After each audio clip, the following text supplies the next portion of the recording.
सबसे पहले तो आपसे यही समझना चाहेंगे, मॉस्को में जो मुलाकात चल रही है वहां पर खामनेई की तरफ से एक पत्र भेजा गया है। अब इस पत्र में मदद भी मांगी गई होगी, दुख दर्द भी लिखा गया होगा, लेकिन पुतिन ये भी कह रहे हैं कि मेरी शुभकामनाएं आपके साथ हैं और मैं आपको मदद दूंगा।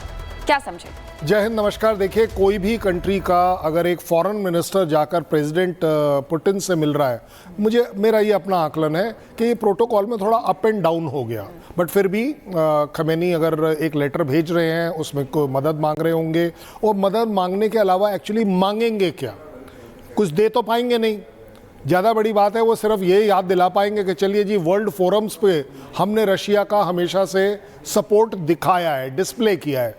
अब आपका समय है कि आप हमारी इस समय मुसीबत में या तो संधि करा दीजिए, पीस करा दीजिए यूएस के साथ, और ये सब करने के लिए आप जब तक हमें सपोर्ट नहीं दिखाएंगे तब तक वो जो बाकी पावर्स हैं वो अपने आप में इम्प्रेस नहीं होंगी। सो एक अपने आप में इक्वेशन ये बनती है कि इस समय अगर ईरान के साथ रशिया खड़ा हुआ दिख गया तो उम्मीद बंधेगी।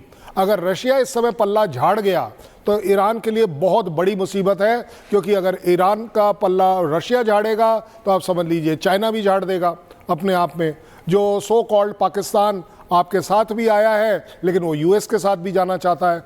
अगर मोटे तौर पर देखें, 57 इस्लामिक कंट्रीज़ में भी आपकी जो स्टैंडिंग है वो भी बहुत ज़्यादा बीटिंग खा रही है। सो अपने आप में पुतिन की तरफ देखना इस समय बहुत इंपॉर्टेंट है, और पुतिन का 1% सपोर्ट भी इस समय लाइफ सेवर हो सकता है ईरान के लिए, चाहे वो इक्विपमेंट के पॉइंट ऑफ व्यू से हो, डिप्लोमेसी के पॉइंट ऑफ व्यू से हो, पॉलिटिकल पॉइंट ऑफ व्यू से हो, या एक्चुअली फिजिकल वॉर में पार्टिसिपेट करने के, जिसकी की उम्मीद ना के बराबर है। लेकिन सर, जिससे आप मदद मांगने गए वो तो खुद 3.5 साल से युद्ध में है, वो कितनी मदद कर पाएगा? क्या वो हथियार की मदद कर पाएंगे, वो ड्रोन की मदद कर पाएंगे, वो किस स्तर पर क्या मदद करेंगे? Moral support, political support, world के सामने आपके साथ खड़े होने का सपोर्ट, यूएस को क्रिटिसाइज करने का सपोर्ट, इजराइल को क्रिटिसाइज करने का सपोर्ट, यूनाइटेड नेशंस में आपके पास भी एक वीटो पावर है। सो आप उसको इन्फ्लुएंस करेंगे, चाइना के साथ आपको इन्फ्लुएंस कर पाएंगे। चाइना को एटलीस्ट आप ये बोल पाएंगे कि चलिए जी, बिजनेस और कर लीजिए, 10,000 ड्रोन और दे दीजिए, क्या बड़ी बात है। देखिए, जब आप सपोर्ट ढूंढ रहे होते हैं ना, ऐसा नहीं है कि यूएस आपके लिए एक्चुअली कुछ आकर कर देगा, बट यूएस का सपोर्ट अगर आप इवन लेट्स से पाकिस्तान अगर ढूंढता है तो वर्ल्ड में आपकी जो स्टेटस है वो थोड़ा बढ़ जाता है। इस समय पाकिस्तान बढ़ा हुआ क्यों पा रहा है अपने आप को कि चलिए जी, हमारे वो मुनीर को वहां पर बुलाया। सर, आप जो कह रहे हैं उसमें थोड़ा सा जोड़ते हुए कि शुभकामनाएं भी दे रहे हैं, वो इसीलिए शुभकामनाएं दे रहे हैं कि आप जाइए और लड़िए। आपके पास लौटू, इसी बीच एक जानकारी आ रही है कि फोर्डो परमाणु ठिकाने के पास आईडीएफ ने हमला किया है। आईडीएफ ने परमाणु ठिकाने का सड़क कनेक्शन काटा है। अमेरिकी हमले के बाद इजराइल ने ये बड़ा हमला किया है। फोर्डो जाने वाली जो सड़क थी उसे बमबारी से पूरी तरीके से नेस्तनाबूद कर दिया गया है, खत्म कर दिया गया, तबाह कर दिया गया है। दो तस्वीरें देखिए, हमले के पहले की तस्वीर, हमले के बाद की तस्वीर। फोर्डो न्यूक्लियर केंद्र, ये हालांकि वो तस्वीरें हैं जब अमेरिका की तरफ से इसे निशाना बनाया गया था, लेकिन दूसरी तरफ आईडीएफ ने परमाणु ठिकाने की तरफ जाने वाली सड़क पर बमबारी की है, उसे तबाह किया है।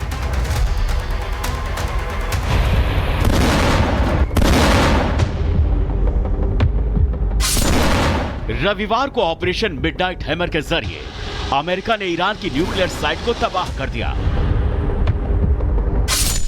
अमेरिका ने फोर्डो और नतांज पर 30,000 पाउंड के 1 दर्जन से ज्यादा GBU-57 बम बंकर बस्टर गिराए। वहीं इस्फहान और नतांज पर 30 टॉम हॉक क्रूज मिसाइलें भी दागी। इन्हें 400 मील दूर अमेरिकी पनडुब्बी से लॉन्च किया गया। इस पूरे ऑपरेशन में 75 प्रिसीशन गाइडेड हथियारों का इस्तेमाल किया गया। 125 एयरक्राफ्ट ने हिस्सा लिया। Fighter jets, refuelling tanker, stealth विमान शामिल हुए। रिपोर्ट्स में सामने आया कि अमेरिका ने पिछले 2 सालों से चल रही तैयारी की किसी को भनक तक नहीं लगने दी और तीनों न्यूक्लियर साइट्स के बारे में जानकारी जमा की। अमेरिका अभी की ही तरह किसी मौके की तलाश में था। इजराइल ईरान युद्ध में उसे जैसे मौका मिला उसने इस साइट्स पर हमला कर दिया। अमेरिका ने हमले की जल्दबाजी न दिखाते हुए इस ऑपरेशन को छिपाने के लिए भ्रम पैदा किया। पहले डोनाल्ड ट्रंप ने ईरान को 14 दिन की मोहलत दी। कुछ B-2 बॉम्बर्स को जानबूझकर वेस्ट की ओर भेजा गया। ये मूवमेंट इसलिए जिससे ये केवल एक सैन्य अभ्यास लगे। मौका मिलने पर असली हमला ईस्ट से किया गया। कुछ बॉम्बर्स को प्रशांत महासागर में तैनात किया गया, जिसे ईरान समझे हमला प्रशांत महासागर से होगा, जबकि असली हमला व्हाइटमैन एयरफोर्स बेस से किया गया। 50,000 की संख्या में अमेरिकी सिपाही तैनात हैं और इनके लड़ाकू विमान और असला बारूद हथियार सामान वो पूरा यहाँ पे अमेरिका लैस है। और एक इशारे पे इनका एक काफी बड़ा जत्था युद्ध के लिए, युद्ध की तैयारी की हालत में जाके ईरान पे हमला कर सकते हैं। अमेरिकी अधिकारियों के मुताबिक ईरान की वायु सुरक्षा अमेरिका की इस चाल से अनजान रही। किसी भी रडार या मिसाइल रक्षा प्रणाली ने इन बॉम्बर्स विमानों को ट्रैक तक नहीं किया। अब आपको ऑपरेशन मिडनाइट हैमर की वो तस्वीर दिखाते हैं, जिससे आपको यह समझना आसान होगा कि कैसे B-2 बॉम्बर्स ने ईरान को हैरान परेशान कर दिया। अमेरिका के मिसौरी व्हाइटमैन एयरबेस से 21 जून शनिवार को 0001 आवर्स पर टेक ऑफ किया B-2 बॉम्बर्स ने।